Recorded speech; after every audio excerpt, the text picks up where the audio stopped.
Chapter 1. A Small Town Boy. Ronald Reagan was born on February 6, 1911, in Tampico, Illinois. Tampico was a tiny town with just a few streets and fewer than 1,000 people. It was the kind of place where everyone knew everyone. Life was simple, but it wasn't easy. The Reagan family lived in a small apartment above a store. They didn't have much, but they had each other. Ronald's father, Jack Reagan, was a shoe salesman. Jack was a lively man with a big personality. He loved to tell jokes and stories that made people laugh. But Jack had a problem. He drank too much. This sometimes made life hard for the family. Ronald's mother, Nell, was the opposite of Jack. She was kind, calm, and strong. She loved to help others and often volunteered at church. She believed that every person had the power to do good in the world. Ronald had an older brother, Neil, who everyone called Moon. The two brothers were close, and they spent hours playing together. But Ronald, or Dutch as everyone called him, had a special spark. He got the nickname Dutch because his father said he looked like a little Dutchman when he was a baby. The name stuck. Dutch had a wild imagination. He loved to tell stories, just like his father. He also loved adventure. One winter, when he was just 9 years old, Dutch saved his brother from falling through thin ice on a frozen river. The ice cracked under Neil's feet, and he started to sink. Without thinking, Dutch grabbed a long branch and pulled his brother to safety. It was a brave moment for such a young boy, but that was Dutch, always ready to help. Growing up in Tampico during the early 1900s wasn't easy. The Reagan family didn't have much money. Some days, there wasn't enough food on the table. Ronald's father moved the family from one small town to another, always looking for better work. They lived in Dixon, Illinois, for much of Ronald's childhood. Dixon was bigger than Tampico, but it was still a quiet, rural town. Despite the hardships, there was joy in Dutch's childhood. He loved playing sports, especially football. He wasn't the biggest or the strongest, but he had determination. "I never quit," he once said.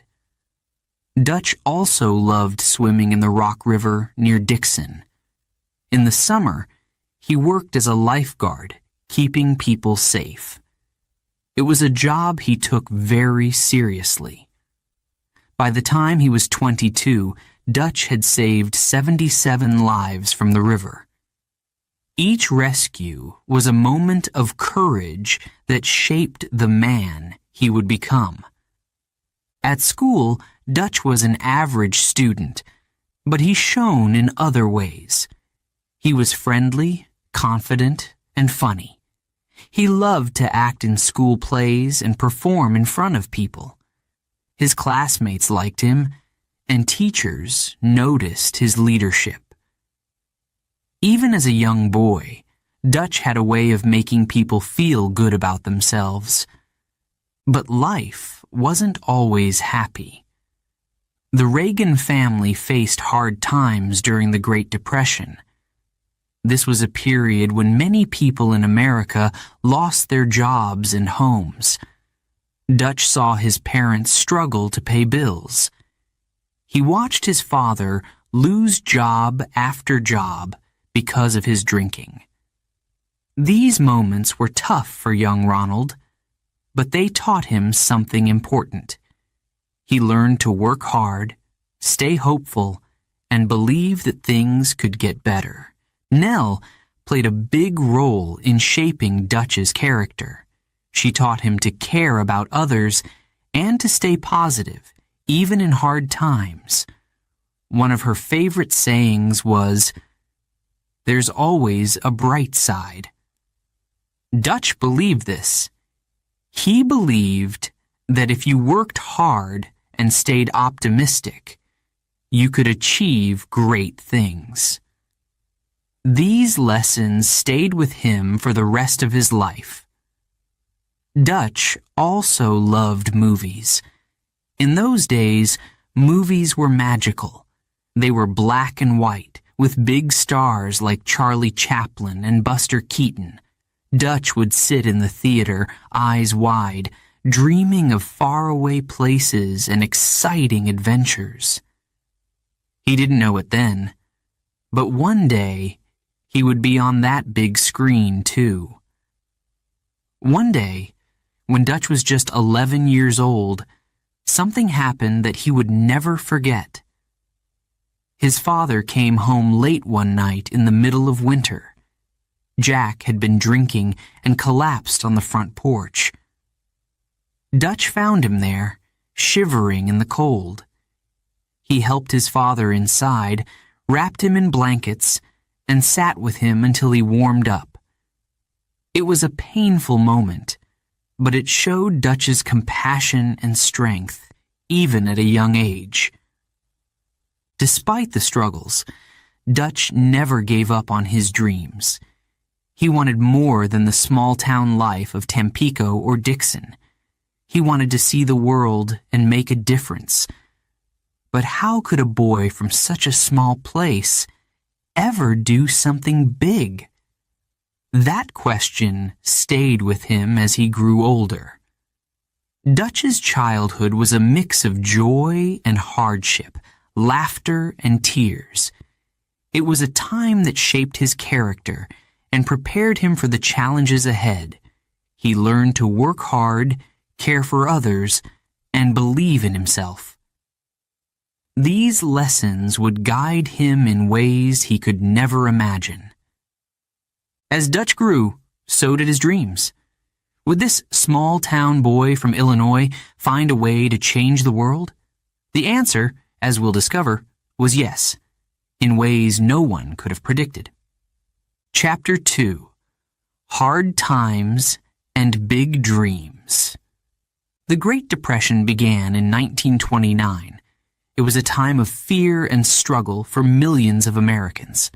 Factories closed, banks failed, and jobs disappeared.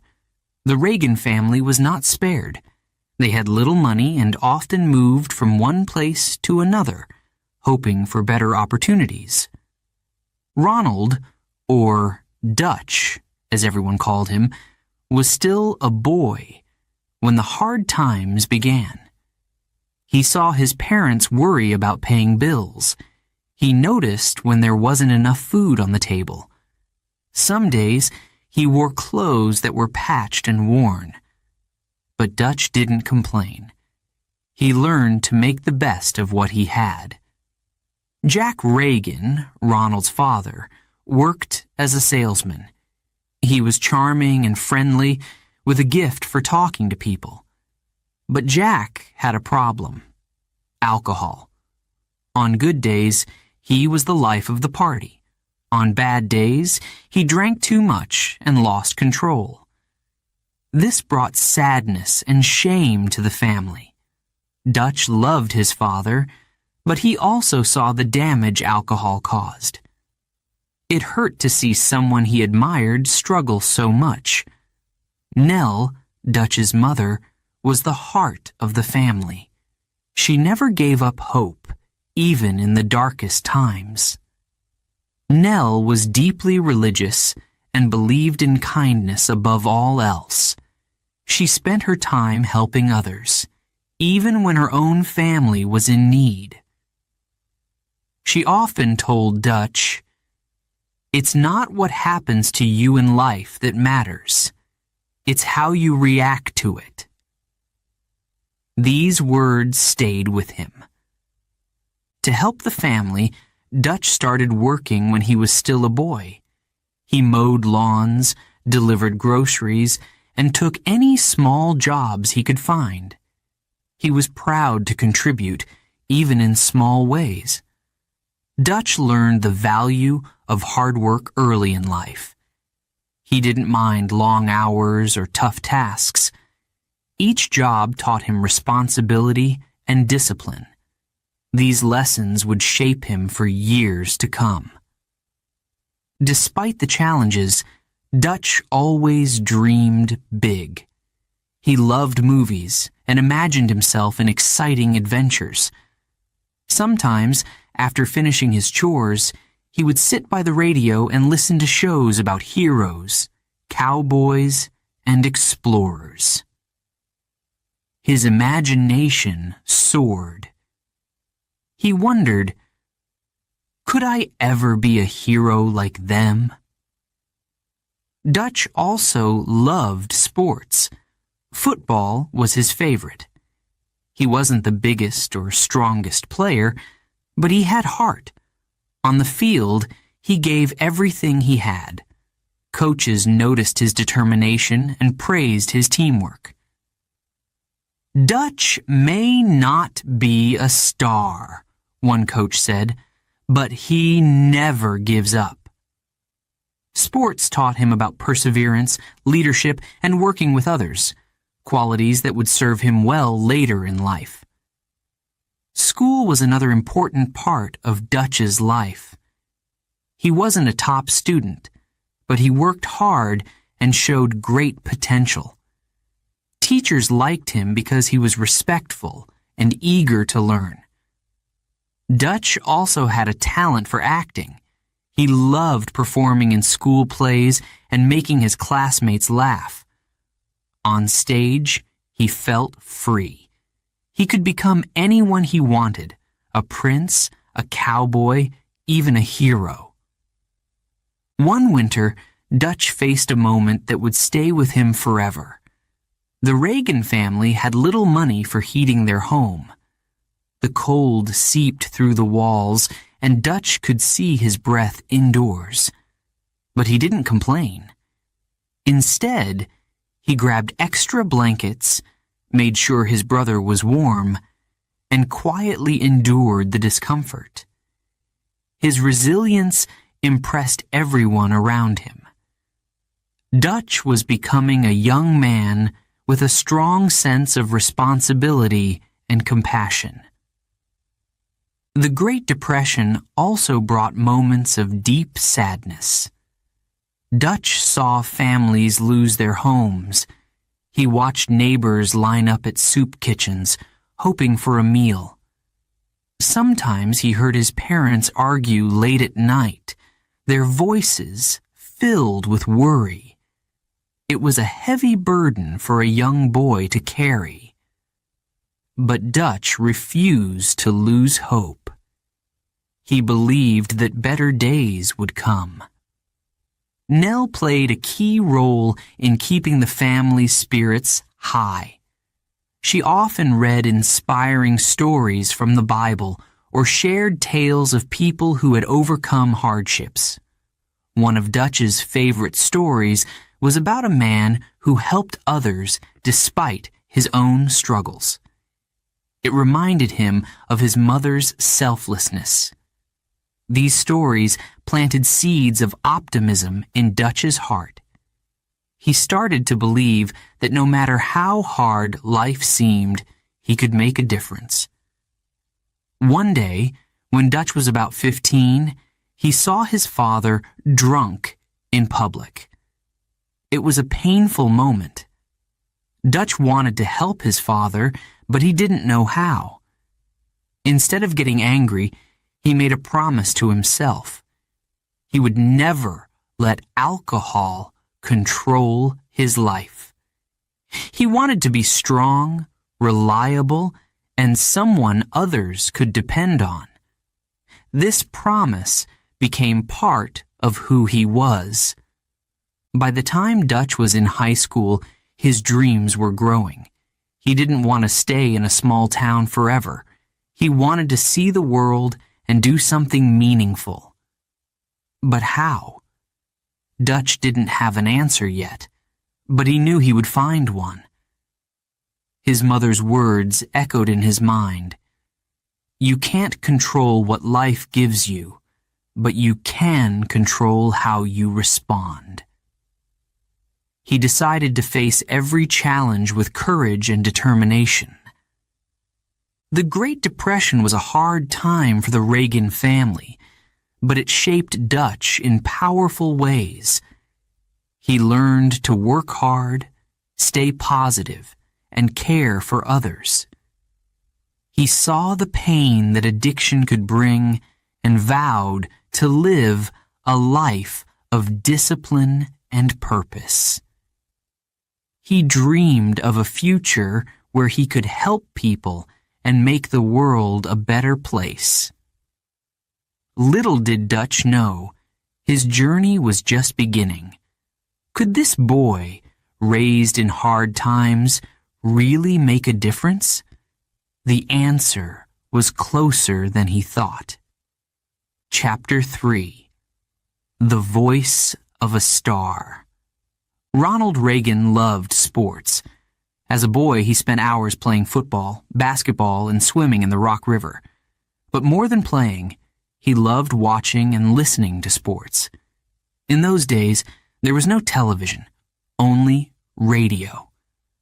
Ronald would sit close to the radio and listen as announcers described every move, every score, and every exciting moment. He loved how their voices brought the games to life. After high school, Ronald went to Eureka College in Illinois. He studied economics and sociology, but spent much of his time on the football field and performing in school plays. He was a natural storyteller and performer, and his friends noticed something special about him. He had a voice that stood out, clear, warm, and full of energy. When Ronald graduated in 1932, the Great Depression was still making life hard for many Americans. Jobs were scarce, and Ronald had to think creatively about his future. He dreamed of becoming an actor, but that seemed far away. First, he needed a job. Any job. One day, he heard about a radio station looking for a sports announcer. The job was in Davenport, Iowa, at a station called WOC. Ronald was excited but nervous.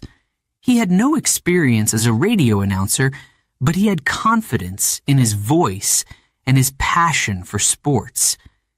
He traveled to the station and asked for an audition.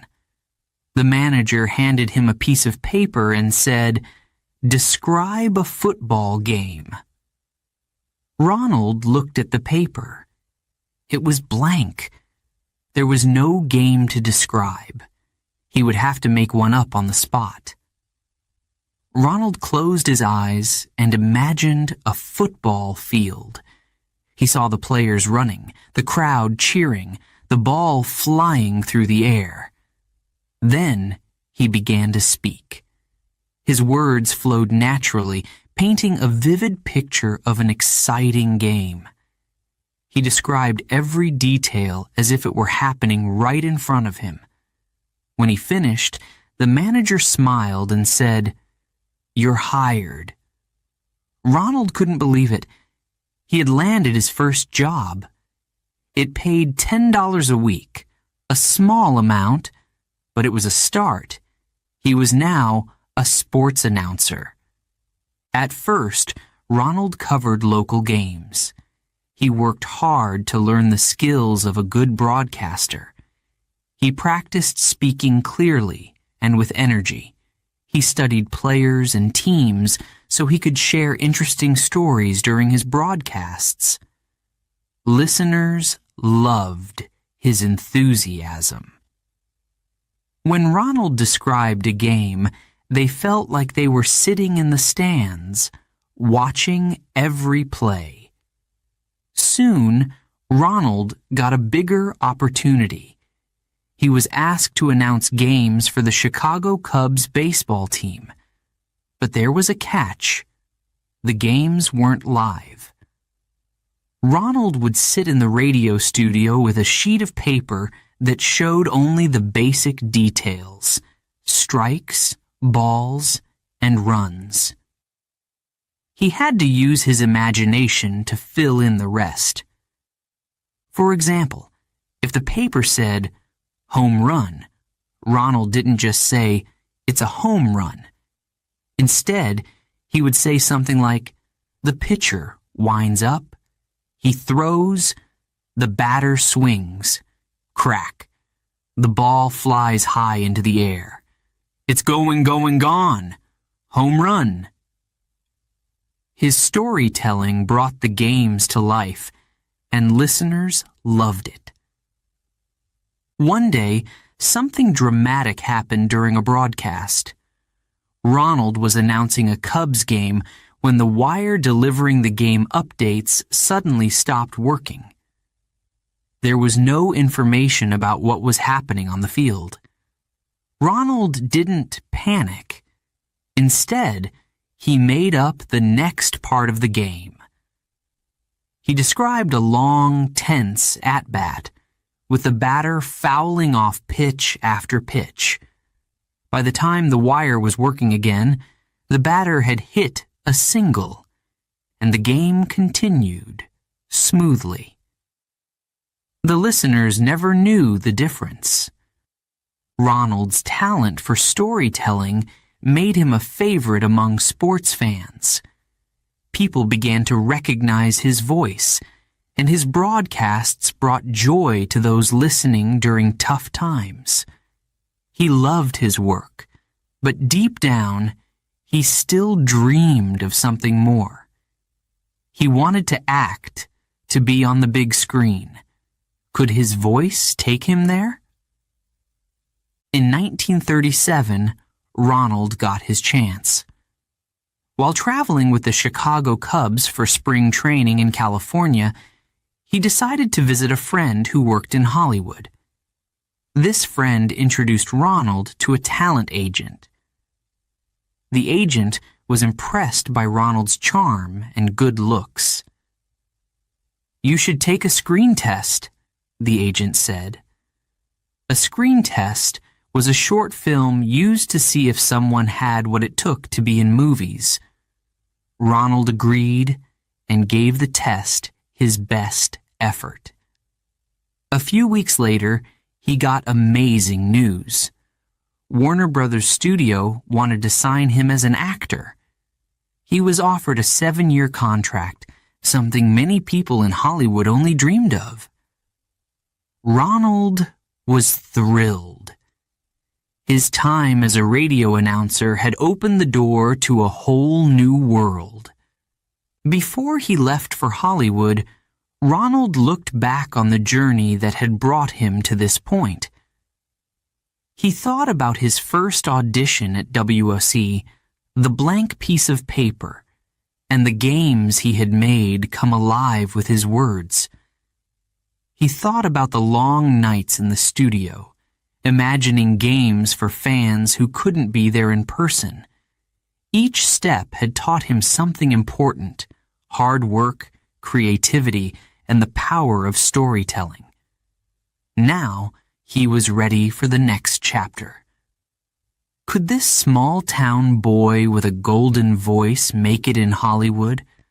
Only time would tell. Chapter 4. Hollywood Calls. In 1937, Ronald Reagan's life changed forever. The young radio announcer from Illinois, who had brought sports games to life with his voice, now stood on the edge of a new adventure. Hollywood had called, and Ronald was ready to answer. It all began with a trip to California. Ronald was traveling with the Chicago Cubs during their spring training. For years, he had dreamed of becoming an actor, but it had always seemed so far away. This trip felt different. It was as if fate was giving him a chance. While in Los Angeles, a friend arranged for Ronald to meet a talent agent. The agent was immediately impressed. Ronald was tall, handsome, and confident. His warm, friendly smile made people feel at ease. "You've got something special," the agent said. Ronald didn't know it yet, but this meeting would change his life. The agent arranged for Ronald to take a screen test at Warner Brothers Studios. A screen test was like an audition, a chance for the studio to see if someone had the right look and personality for the big screen. Ronald had never acted in a movie before, but he wasn't nervous. He relied on the same charm and storytelling skills that had made him a star on the radio. A few weeks later, the studio called with amazing news. Ronald had passed the screen test. Warner Brothers offered him a 7-year contract. It was a dream come true. With this contract, Ronald Reagan became a Hollywood actor. His first roles were small. He appeared in movies like Love is on the Air, 1937, playing a radio announcer. It was a fitting start for someone who had just come from radio. Ronald worked hard to learn everything he could about acting. He studied his lines, listened to directors, and watched other actors closely. He wanted to be the best he could be. Over time, Ronald's roles grew larger. He played a variety of characters, from cowboys to soldiers. His charm and good looks made him popular with audiences. By the early 1940s, Ronald had starred in films like Knut Rockne, All-American, 1940, where he played George Gipp, a college football player. In one memorable scene, Ronald's character says, "Win just one for the Gipper." That line became famous and would stay with him for the rest of his life. But Hollywood wasn't always easy. The movie business was fast-paced and competitive. Actors were expected to work long hours and follow the studio's rules. Ronald sometimes felt like he was just another face in the crowd. He wanted to do more than just look good on screen. He wanted his roles to have meaning. Still, he stayed optimistic. He believed that hard work would lead to better opportunities. In 1942, the United States entered World War II. Like many young men of his generation, Ronald wanted to serve his country. He joined the U.S. Army Air Forces, but instead of going to the battlefield, he was assigned to make training films for soldiers. Ronald's acting skills were put to good use, and he was proud to contribute in this way. Though he wasn't fighting on the front lines, he felt he was helping the war effort. After the war, Ronald returned to Hollywood. He picked up where he left off, acting in films and building his career. But something had changed. The war had made him think about life in a deeper way. He started to wonder if acting was enough. Could he use his talents to do something more meaningful? Around this time, Ronald met someone who would change his life forever. Nancy Davis. Nancy was a young actress, smart and elegant. The two quickly became close. Nancy saw something in Ronald that others didn't always see. She saw his potential to be a leader. The two fell deeply in love and married in 1952.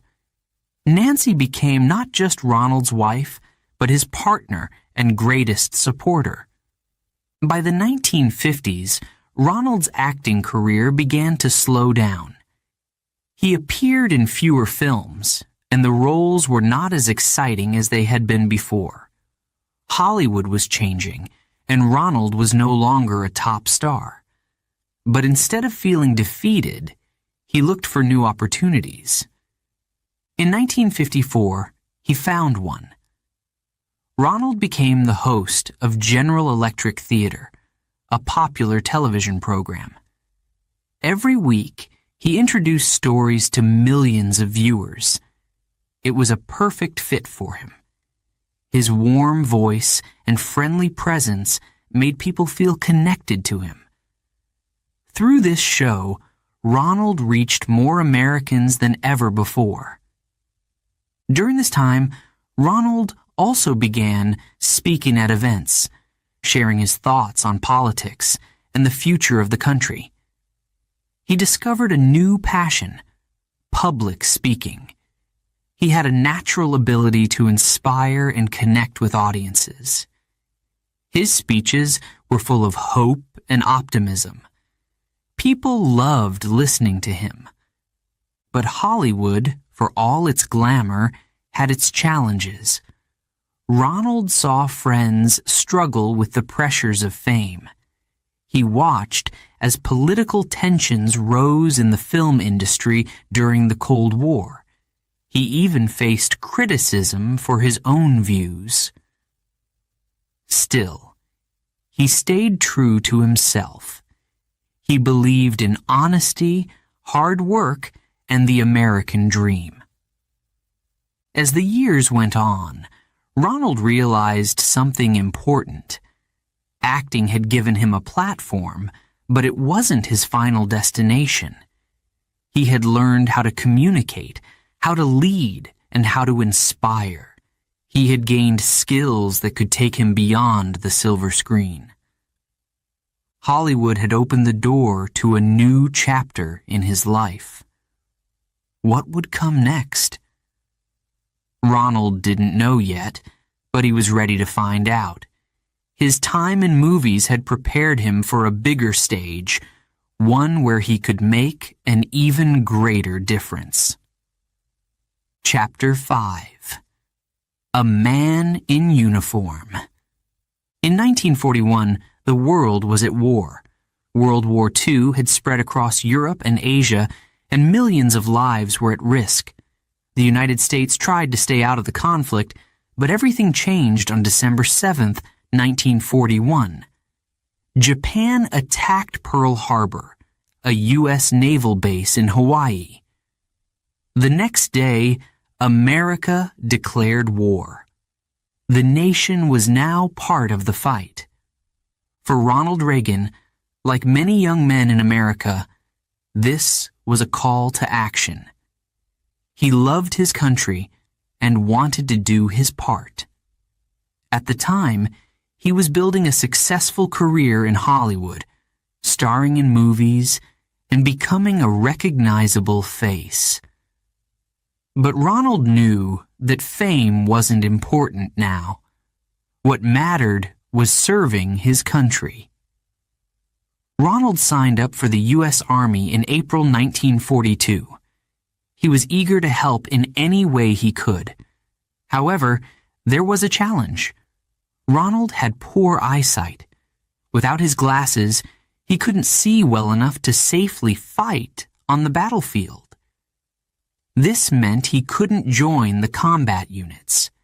Instead, the Army found another way for him to serve. Because of his background in Hollywood, Ronald was assigned to the 1st Motion Picture Unit.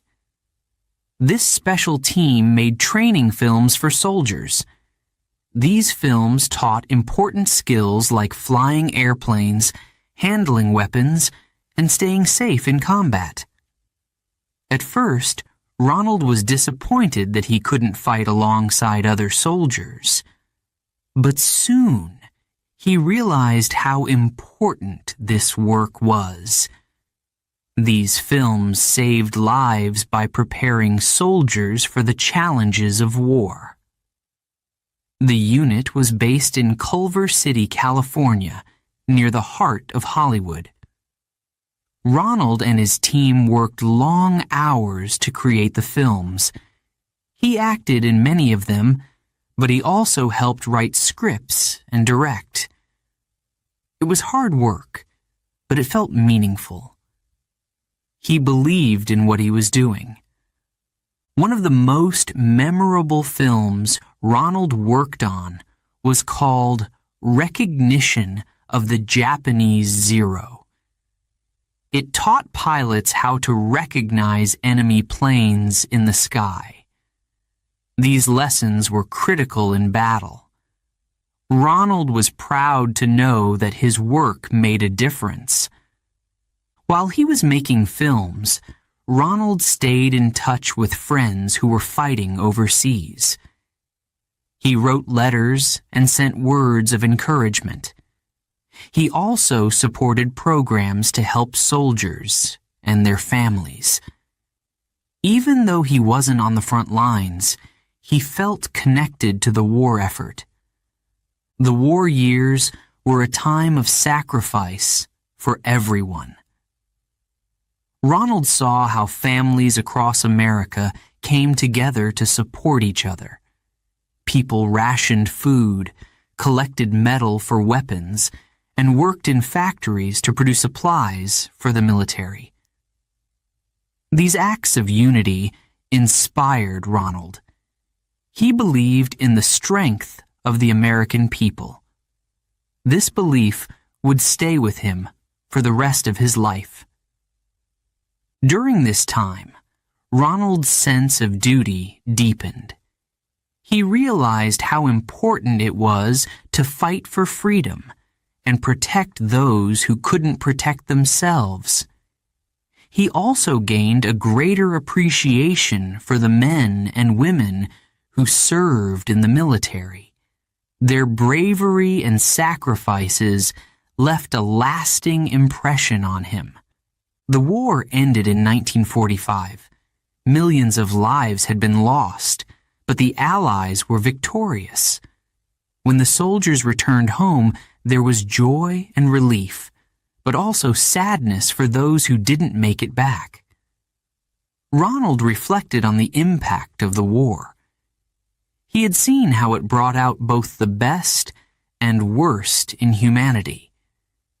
He felt grateful for the chance to serve, even in a small way. Ronald left the Army in 1945 with the rank of captain. He returned to Hollywood to continue his acting career. But he was not the same man he had been before the war. His time in uniform had changed him. He had learned about sacrifice, leadership, and the power of unity. He felt a deeper connection to his country and its values. One experience stood out in his mind. Near the end of the war, Ronald visited a veterans hospital. He saw young soldiers who had been injured in battle. Many of them were just a few years younger than he was. Some had lost arms or legs. Others carried emotional scars. Ronald sat with them, listened to their stories, and tried to offer comfort. He never forgot their courage. After the war, Ronald carried this sense of duty into everything he did. He knew he had been given an opportunity to live a full life, and he wanted to make the most of it. The war had shown him what really mattered: serving others, standing up for what was right, and working to make the world a better place. Ronald's years in the Army weren't glamorous. He didn't fight in battles or win medals for bravery, but his contributions were valuable in their own way. The training films he helped create prepared soldiers for the challenges of war. His work saved lives and supported the larger effort. He was proud to have served. As he returned to civilian life, Ronald wondered what the future held. Hollywood was waiting, but he felt there was something more out there for him. His time in uniform had taught him that one person could make a difference. It had given him a sense of purpose that would guide him in the years ahead. What would Ronald do with this new sense of duty and love for his country? The answer was still unclear, but one thing was certain. He was ready for the next chapter. Before we begin Chapter 6, a quick note for our listeners. You're currently listening to this audiobook on WooEnglish. Remember, this content is specially made for WooEnglish listeners only. If you're hearing it on any other channel, it may be a violation of WooEnglish's rights. Please ensure you're tuned into the right source to fully enjoy and respect this audiobook journey. Now, let's continue the story. Chapter 6. The Turning Point. Hollywood was a place of bright lights and big dreams, but for Ronald Reagan, it was also a place of challenges. By the 1950s, his acting career was slowing down. He wasn't getting the leading roles he once had, and the film industry was changing. At the same time, the Cold War was creating tension in America. Fear of communism had gripped the nation, and Hollywood was at the center of it. Ronald had always believed in freedom and democracy. During this time, he became more involved in politics. He spoke out against communism and defended the rights of individuals. These were tough years for Hollywood, with actors and writers being accused of political crimes. Ronald worked to protect his colleagues while staying true to his beliefs. It wasn't easy, but he knew it was the right thing to do. Amid this turmoil, something wonderful happened. In 1951, Ronald met Nancy Davis. Nancy was a young actress just starting her career. She was intelligent, graceful, and kind. She had heard that her name was mistakenly included on a list of suspected communist supporters. Worried, she asked Ronald, who was then the president of the Screen Actors Guild, for help. Ronald looked into the matter and quickly cleared her name. Their first meeting was professional, but there was a spark. Ronald and Nancy began to see each other more often. They went to dinners, shared long conversations, and discovered how much they had in common. Nancy admired Ronald's strength and dedication to his values. Ronald was drawn to Nancy's warmth and loyalty. He once said, "Whatever it is that makes a man love a woman, she had it." In 1952, Ronald and Nancy were married. Their wedding was small and simple, attended by close friends and family. From that day forward, Nancy became more than just Ronald's wife. She became his partner in every sense of the word. She supported him in his career, stood by him in tough times, and encouraged him to follow his dreams. Life as a married couple wasn't always easy. Hollywood could be a harsh place, full of competition and pressure. Ronald still struggled to find meaningful roles, and the film industry was unpredictable. But Nancy believed in him. She reminded him of his talents and the impact he could have on people. Her love gave him strength when he doubted himself. Nancy also brought stability to Ronald's life. She understood him deeply and helped him focus on what truly mattered. Together, they built a loving home and started a family. They had 2 children, Patty and Ron Jr., who brought joy and laughter into their lives. During these years, Ronald continued to explore his interest in politics. He started giving speeches at events, sharing his thoughts on America's future. His words were full of optimism and hope. People loved his ability to connect with them. They felt he understood their struggles and dreams. Nancy encouraged him to speak more, knowing it was something he truly cared about. The turning point came in 1962.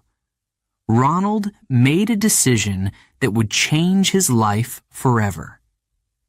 He left the Democratic Party, which he had supported for years, and became a Republican. This was a big step, but Ronald believed it was the right one. He felt the country needed strong leadership and new ideas. His speeches became more focused on issues like freedom, smaller government, and economic opportunity. Through all of this, Nancy was by his side. She helped him refine his ideas and practice his speeches. She listened, advised, and cheered him on. Ronald often said that Nancy was his rock and his closest confidant. Their partnership became the foundation for everything he achieved. One of the most emotional moments in their journey came in 1964. Ronald delivered a speech called A Time for Choosing. It was broadcast on national television in support of a Republican candidate for president. In the speech, Ronald talked about the importance of freedom, responsibility, and the American dream. His words were powerful and inspiring. Millions of people watched, and many were moved to tears. That speech changed Ronald's life.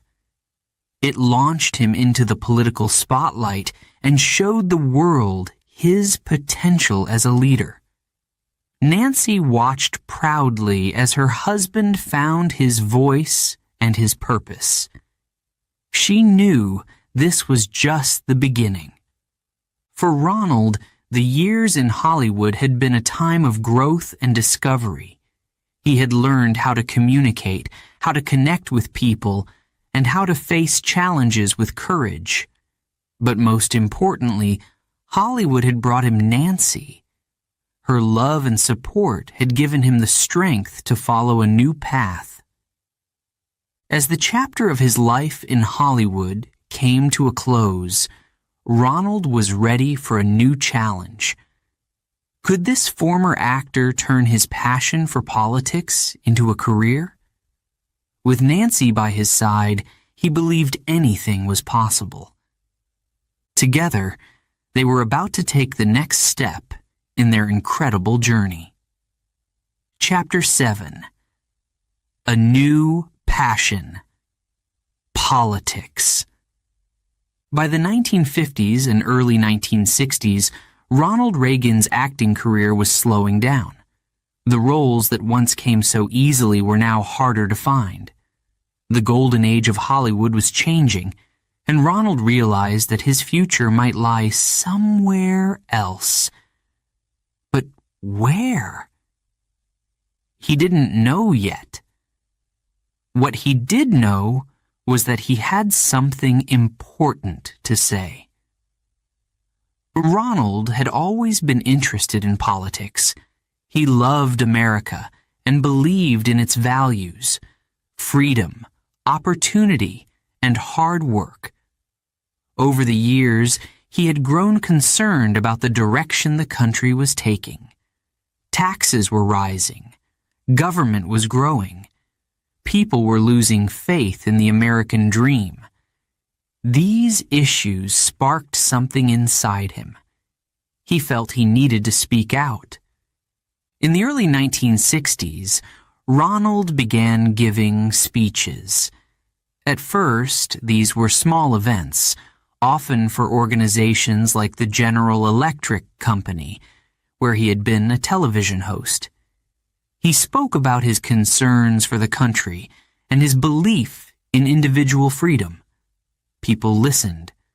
They liked his calm, clear voice and his hopeful vision. He wasn't just an actor anymore. He was becoming a leader. One of Ronald's biggest decisions came in 1962. He switched political parties, leaving the Democrats and joining the Republicans. This was a big step, and not everyone understood it. Some of his friends questioned his choice. But Ronald believed he was doing the right thing. He said, "I didn't leave the Democratic Party. The party left me." In 1964, Ronald was asked to give a speech for Barry Goldwater, the Republican candidate for president. It was called A Time for Choosing. The speech aired on national television and became a defining moment in Ronald's life. His words were passionate and full of hope. He talked about the importance of freedom and the dangers of too much government control. "You and I have a rendezvous with destiny," he said. Millions of people watched and listened. Many were inspired. The speech changed everything. It made Ronald Reagan a national figure almost overnight. People began to see him as more than an actor or a speaker. They saw him as a leader. Letters poured in, urging him to run for office. At first, Ronald wasn't sure. He loved giving speeches, but could he really succeed in politics? It was a big decision, one that would affect not just him, but his family. Nancy, his wife, was by his side. She believed in him completely. She saw his passion and his ability to connect with people. Nancy encouraged him to follow his heart. She reminded him that he had always dreamed of making a difference. Together, they decided to take the next step. In 1966, Ronald announced that he was running for governor of California. It was a bold move. Some people laughed at the idea of an actor running for such an important position. They called him just a Hollywood star and said he wasn't serious. But Ronald didn't let the criticism stop him. He was focused on the issues that mattered to Californians: lowering taxes, improving education, and reducing crime. He worked hard to earn the trust of voters. The campaign was tough. Ronald traveled across the state, giving speeches and meeting people.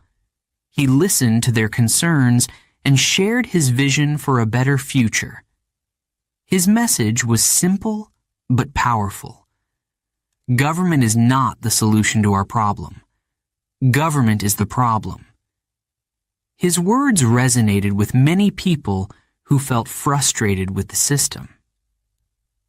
On election night, the results came in. Ronald Reagan had won. He was now the governor of California. For Ronald, this was a moment of great pride. He had taken a leap of faith and succeeded. But it was also the beginning of a new challenge. Leading the largest state in the country would not be easy. As governor, Ronald faced many tough decisions. California was dealing with protests, budget problems, and social unrest. Some people doubted his ability to handle these issues, but Ronald surprised them. He approached problems with calm determination. He listened to experts, asked questions, and made thoughtful decisions.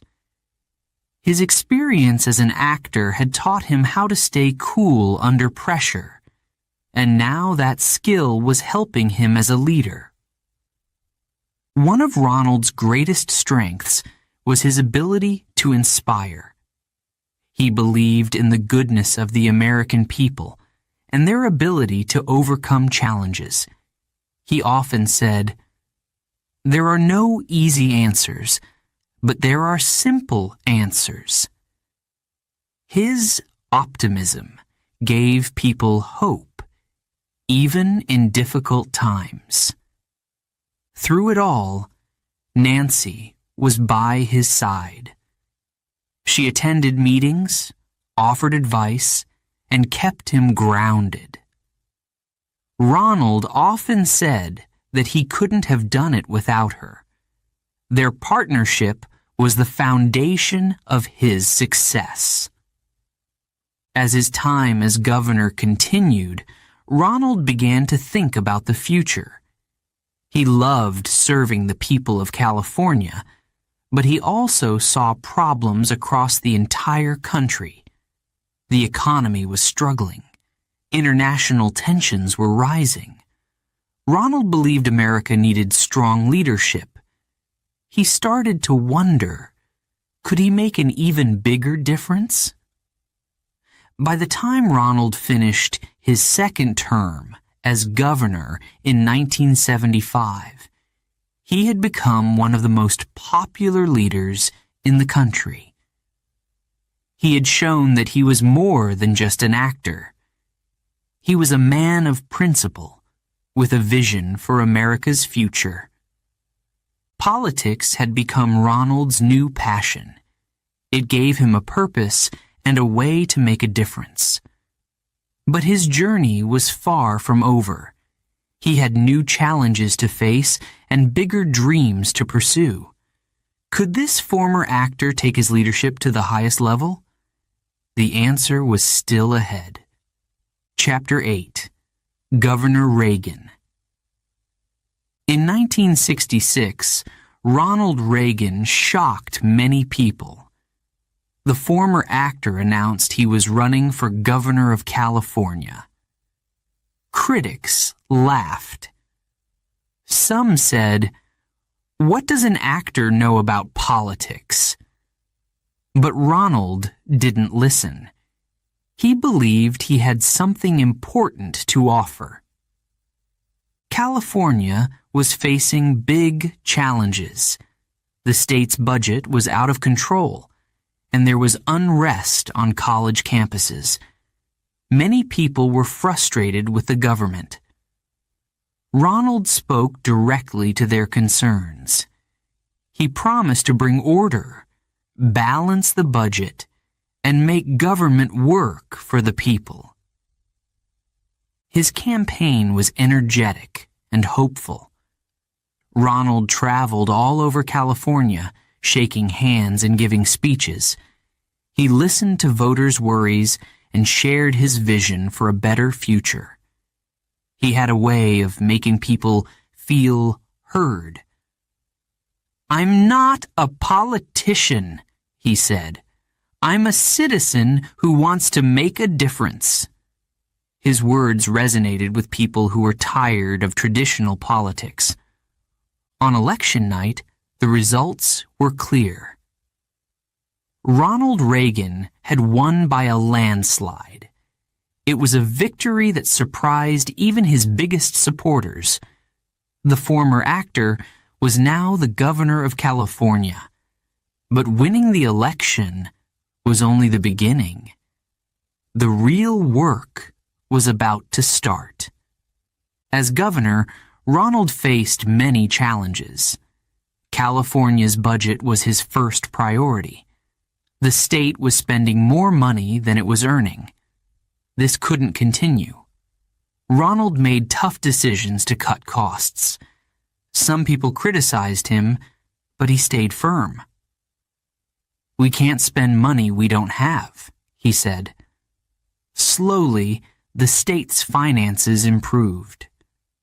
Another challenge came from college campuses. During the 1960s, many young people protested against the Vietnam War and other issues. Some protests turned violent, and campuses like the University of California at Berkeley became centers of conflict. As governor, Ronald had to find a way to restore peace while respecting free speech. It wasn't easy, but he remained calm under pressure.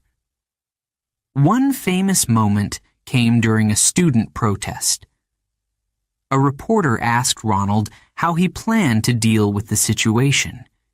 He responded, "If it takes a bloodbath, let's get it over with." His words shocked many, but they also showed his determination to restore order. Critics called him harsh, but his supporters admired his toughness. Ronald's leadership style was straightforward. He believed in common sense and personal responsibility. He often said, "Government's first duty is to protect the people, not run their lives." These ideas guided his decisions as governor. Despite the challenges, Ronald also had many successes. He worked to make California's government more efficient. He supported projects to improve highways and schools. He also fought to reduce taxes, believing that people should keep more of the money they earned. His efforts earned him respect from both sides of the political aisle. Throughout his time as governor, Nancy was by his side. She attended events, offered advice, and provided emotional support. Ronald often said he couldn't have done it without her. Together, they navigated the pressures of public life. Their partnership became even stronger during these years. One of the most memorable moments of Ronald's time as governor came in 1971, during his second term. California faced a serious environmental crisis. Oil spilled off the coast of Santa Barbara, damaging the ocean and killing wildlife. Ronald acted quickly, working with experts to clean up the disaster and prevent future spills. His response showed his ability to handle unexpected challenges. By the time Ronald finished his second term in 1975, he had transformed California. He had balanced the budget, reduced taxes, and restored order. He had proven himself as a leader. But his time as governor wasn't just about policy. It was also about learning. Ronald had discovered his strengths and sharpened his vision for the future. As he prepared to leave office, many wondered what was next for Ronald Reagan. He had become one of the most popular governors in the country. Some people even suggested he should run for president. But Ronald wasn't sure. He wanted to spend time with Nancy and reflect on what he had achieved. Ronald's years as governor were a turning point. They showed him that leadership was about more than making speeches or giving orders. It was about listening, learning, and staying true to your values. He had grown from a Hollywood actor into a respected statesman. And he wasn't done yet. What would Ronald's next chapter hold? The answer would take him to the highest office in the land. But for now, he looked back on his time as governor with pride and gratitude. He had faced tough challenges and made difficult decisions. And through it all, he had never lost sight of his goal, to make a difference. Chapter 9. The Road to the White House. When Ronald Reagan left the governor's office in 1975, many people wondered, what's next? He had been a popular and effective leader in California, but could he go further? Ronald began to ask himself the same question. He loved his country and believed it needed strong leadership. The idea of running for president grew in his mind. At the time, The United States was struggling. The economy was weak, inflation was high, and many Americans felt uncertain about the future. Internationally, the Cold War with the Soviet Union created tension. Ronald believed he had solutions. He wanted to bring back optimism, reduce government control, and strengthen the nation. But deciding to run for president was not easy. Ronald's first attempt came in 1976. He challenged Gerald Ford, the sitting president, for the Republican Party's nomination. This was a bold move. Many people thought it was impossible for him to win against a sitting president. But Ronald believed in himself and his ideas. He traveled across the country, giving speeches and meeting voters. His message of smaller government and individual freedom resonated with many. The campaign was tough. Ronald and Gerald Ford debated on national television. Ronald's calm and confident style impressed viewers. In one debate, he famously said, "I paid for this microphone," when interrupted, showing his strength and determination. Despite his efforts, Ronald narrowly lost the nomination to Ford. It was a disappointment, but he didn't give up. After the 1976 election, Ronald returned to California. He spent the next few years refining his ideas and staying connected with the public. He gave speeches, wrote articles, and met with leaders. He listened to people's concerns and worked on solutions. All the while, he kept the possibility of running for president again in his heart. By 1980, Ronald was ready. He announced his candidacy for president with a message of hope and renewal. He said, "America's best days are yet to come." His words inspired people who were tired of feeling discouraged. Ronald's campaign focused on reducing taxes, strengthening the economy, and restoring pride in America. He believed in the power of the American people to overcome any challenge. The campaign wasn't easy. Ronald faced doubts and criticism. Some called him too old or said his ideas were unrealistic, but he didn't let this discourage him. He stayed focused and optimistic, always looking forward.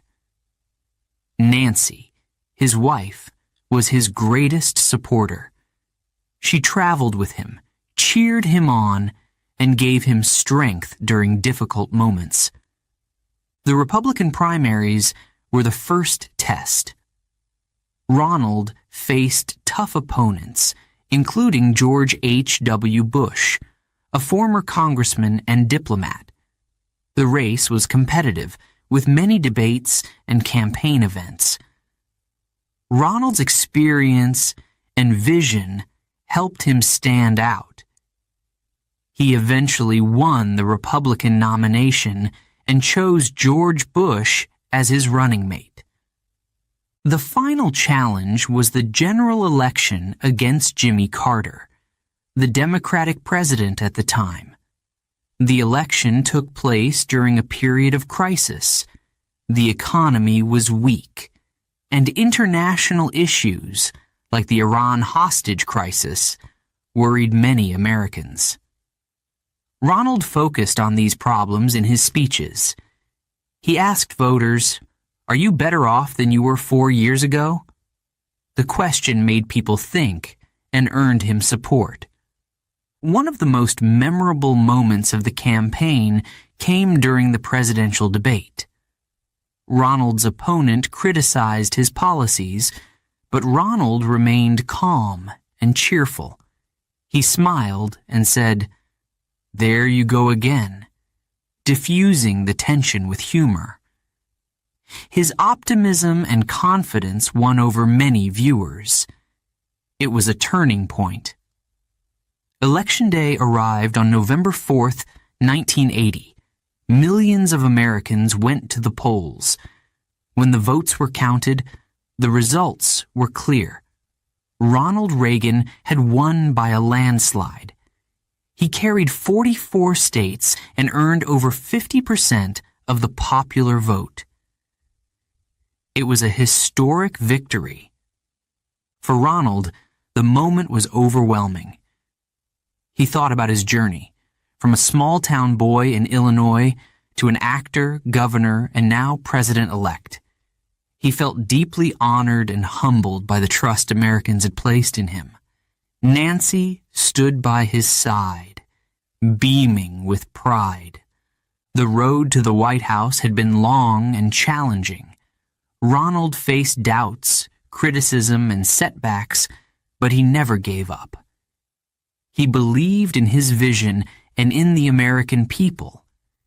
His determination and optimism had carried him to the highest office in the land. As Ronald prepared to take the oath of office, he knew his real work was just beginning. The challenges ahead were great, but he was ready. He believed that with hard work, courage, and faith, America could achieve anything. Chapter 10. A President for the People. On January 20th, 1981, Ronald Reagan stood on the steps of the U.S. Capitol. The air was cold, but the atmosphere was filled with hope.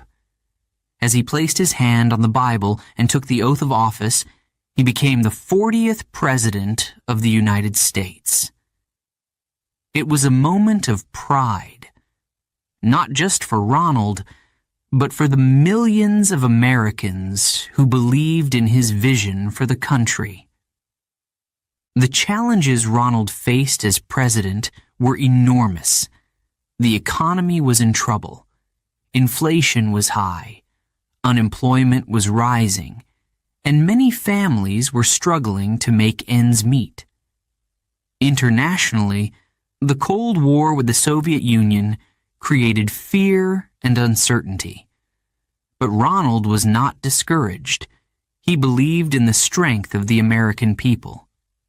"It's morning again in America," he said, promising a fresh start. One of Ronald's first goals was to fix the economy. He introduced a bold plan that became known as Reaganomics. It focused on lowering taxes, reducing government spending, and encouraging businesses to grow. Critics were skeptical. Some thought his ideas wouldn't work, but Ronald remained confident. He believed that by giving people more control over their money, the economy would improve. It wasn't easy. The early years of his presidency were tough. Unemployment rose, and some Americans lost hope. But Ronald stayed optimistic. He spoke directly to the people, explaining his policies and asking for their patience.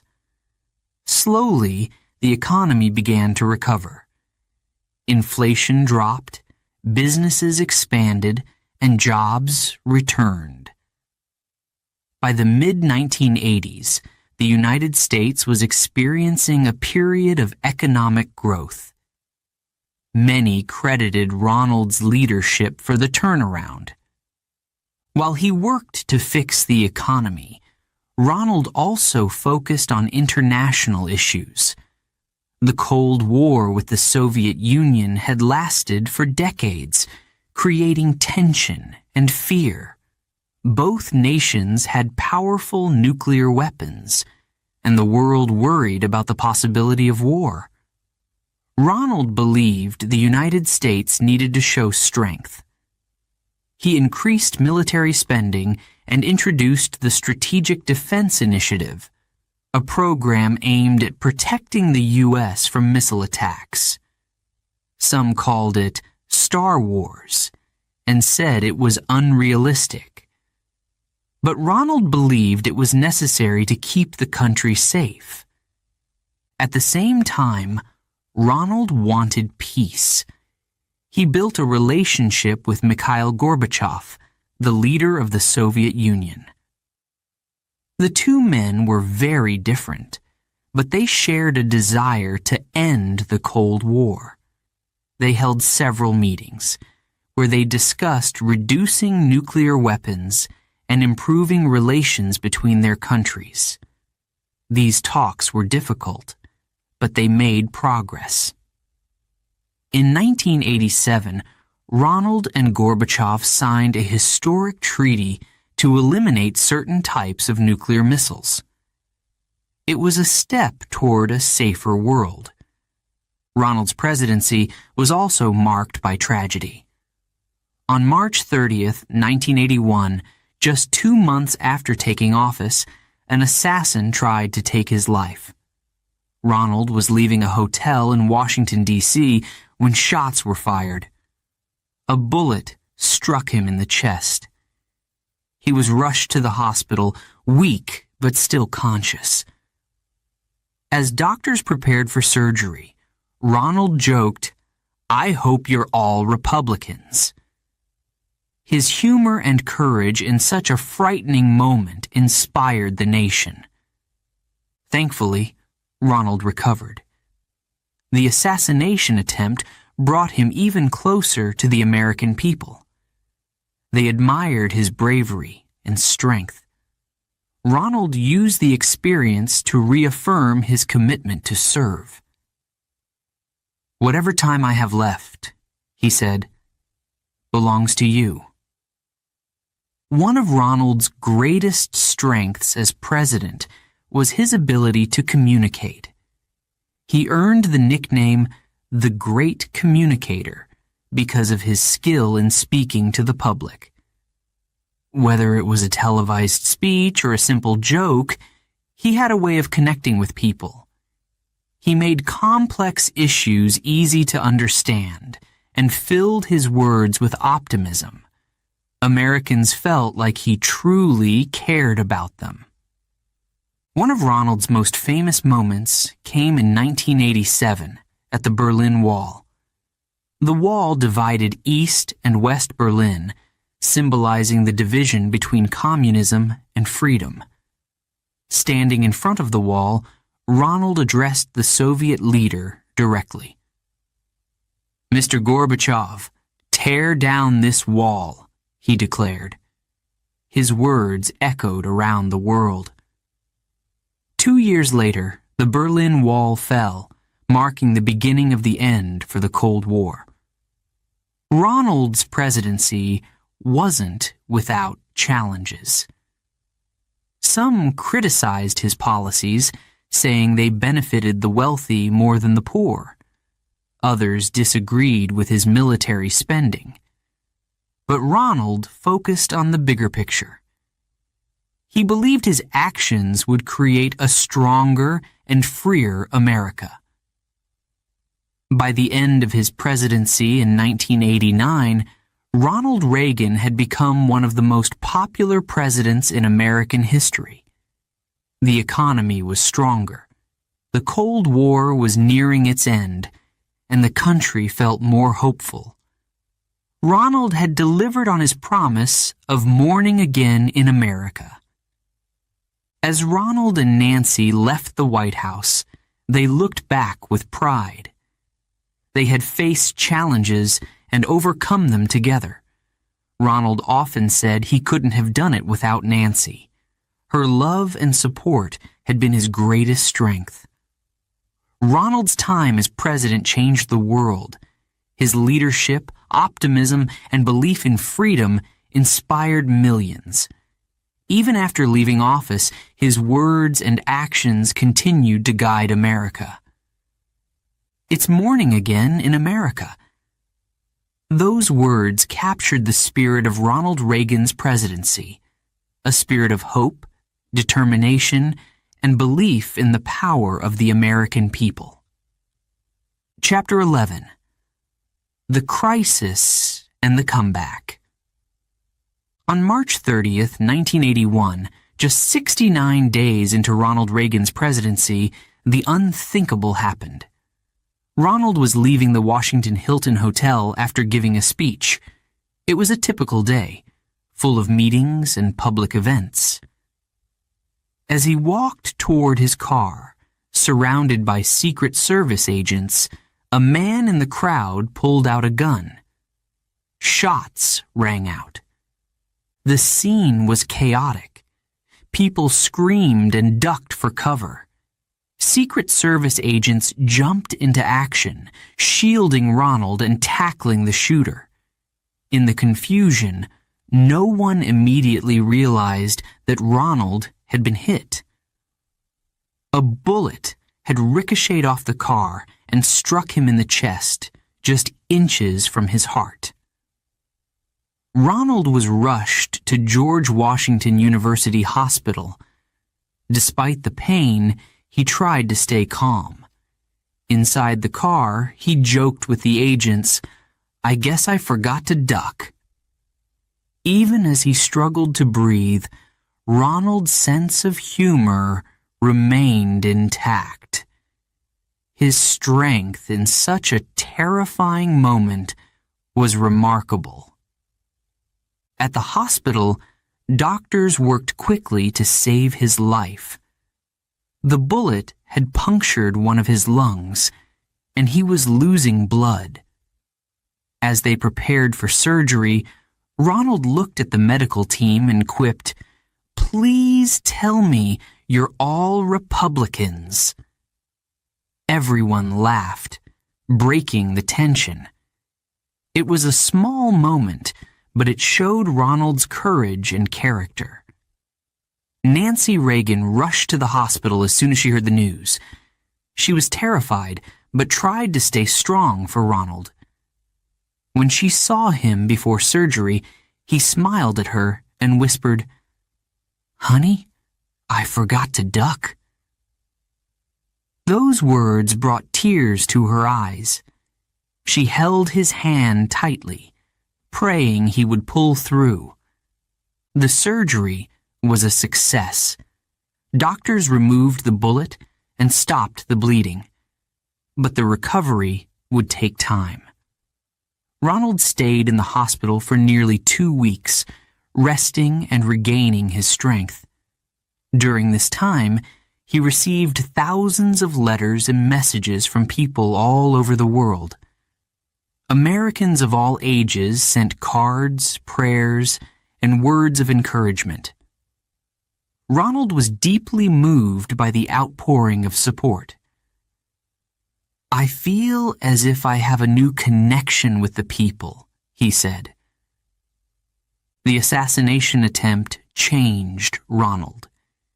He later said it made him realize how precious life was and strengthened his faith in God. He believed he had been spared for a reason. "I know now that whatever time I have left belongs to Him," he said. This sense of purpose gave him even more determination to serve the country. Returning to work wasn't easy. Ronald was still weak and in pain, but he refused to let the attack define him. Just a few weeks after leaving the hospital, he appeared before Congress to deliver a speech about his economic plans. As he walked into the room, lawmakers from both parties stood and applauded. The moment was emotional. It showed the nation's respect and admiration for their president. Ronald's recovery became a symbol of resilience. His optimism and determination inspired Americans during a difficult time. People saw him as a leader who could face adversity and come back stronger. His approval ratings soared, and even some of his critics admired his bravery. But the crisis didn't end there. The assassination attempt raised questions about security and mental health. The shooter, John Hinckley Jr., was a troubled man who later claimed he had acted to impress an actress. The event led to changes in how presidents were protected. It also sparked discussions about mental health care in America. For Ronald, the experience deepened his connection with the American people. He often spoke about the unity he felt during those weeks. "We are all Americans," he said. "When we stand together, there is nothing we cannot achieve." His words brought comfort to a nation still reeling from the attack. The comeback was complete when Ronald returned to his full schedule. He worked tirelessly to address the country's challenges, from economic issues to international tensions. Despite the physical and emotional toll of the shooting, Ronald remained focused on his goals. His courage and resilience became part of his legacy. The assassination attempt was one of the most dramatic moments of Ronald Reagan's presidency. It tested him in ways he never expected. But instead of breaking him, it made him stronger. He faced the crisis with grace, humor, and determination, showing the world what true leadership looked like. Through it all, Nancy was his greatest support. She stayed by his side, helping him recover and reminding him of his strength. Their bond grew even deeper during this time, becoming a source of inspiration for many. Ronald's comeback wasn't just about his recovery. It was about his ability to lead with hope and optimism, even in the face of danger. It reminded the nation that challenges could be overcome, no matter how great they seemed. The crisis had shaken America, but it also brought people together. And in Ronald Reagan, they saw a president who could rise above fear and lead with courage. His journey from crisis to comeback was a testament to his character and his unwavering belief in the American spirit. Chapter 12. The Legacy of a Leader. Ronald Reagan left the White House in January 1989. After 8 years as president, his time in office had come to an end. But his influence on America and the world was far from over. As he waved goodbye to the crowds in Washington, he looked back on a journey filled with challenges, victories, and unforgettable moments. Ronald's presidency had changed the course of history. At home, he brought hope during difficult times. The economy had been struggling when he took office. Through his policies, known as Reaganomics, he reduced taxes and encouraged businesses to grow. While not everyone agreed with his methods, his leadership helped create jobs and restore confidence in the economy. By the end of his presidency, America's economy was stronger than when he began. Internationally, Ronald played a key role in ending the Cold War. For decades, the United States and the Soviet Union had been locked in a tense and dangerous conflict. Many feared nuclear war. Ronald believed that peace could only come through strength. He built up the U.S. military while also working to find common ground with Soviet leaders. His relationship with Mikhail Gorbachev, the leader of the Soviet Union, was one of the most important parts of his presidency. At first, the two men seemed like opposites. But through meetings and discussions, they built trust. In 1987, they signed a treaty to reduce nuclear weapons, the first of its kind. Just a few years later, the Berlin Wall fell, marking the end of the Cold War. Many credited Ronald's leadership for helping to bring about this historic change. Ronald's ability to inspire was one of his greatest strengths. He believed in the American people and their potential. His speeches were full of hope and optimism. Phrases like, "It's morning again in America," reminded people that brighter days were ahead. He earned the nickname the Great Communicator because of his ability to connect with people through his words. But Ronald's legacy was not without challenges. Some criticized his policies, saying they benefited the wealthy more than the poor. Others pointed to increased national debt during his presidency. Yet, even his critics recognized his strong leadership and his commitment to his vision. After leaving office, Ronald and Nancy returned to their home in California. They looked forward to spending time together away from the public eye. Ronald enjoyed horseback riding, writing in his diary, and reflecting on his years of service. But he also stayed involved in public life, giving speeches and supporting causes he believed in. In 1994, Ronald shared difficult news with the world. He had been diagnosed with Alzheimer's disease, a condition that affects memory and the ability to think clearly. In a heartfelt letter, he wrote, "I now begin the journey that will lead me into the sunset of my life." The letter touched millions of people.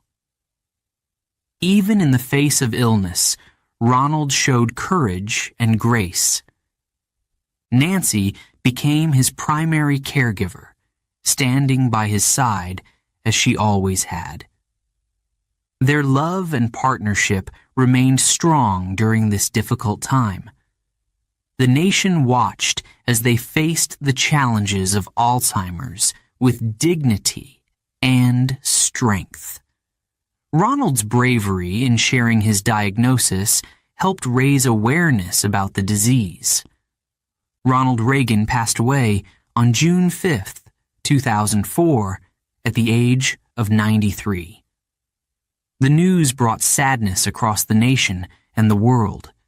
Tributes poured in from leaders and citizens alike, honoring his legacy.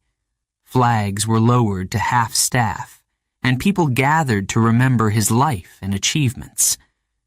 His funeral was attended by world leaders, former presidents, and countless Americans who admired him. In his eulogy, George H.W. Bush, his vice president, said, "Ronald Reagan believed in America. He believed in her people. And he inspired us to believe in ourselves." Today, Ronald Reagan is remembered as one of the most influential leaders of the 20th century. His belief in freedom, his optimism, and his ability to lead during challenging times left a lasting impact. He reminded people that with hope and determination, anything is possible. Ronald's legacy lives on in many ways. Schools, airports, and buildings have been named in his honor. His presidential library in California welcomes visitors from around the world, sharing his story and preserving his memory. But perhaps his greatest legacy is the hope he gave to millions of people. Ronald Reagan's journey was one of courage, faith, and love for his country. From his humble beginnings in a small town in Illinois to the world stage as president, He showed what one person can achieve with determination and belief in a better future. As he once said, "There are no limits to growth and human progress when men and women are free to follow their dreams."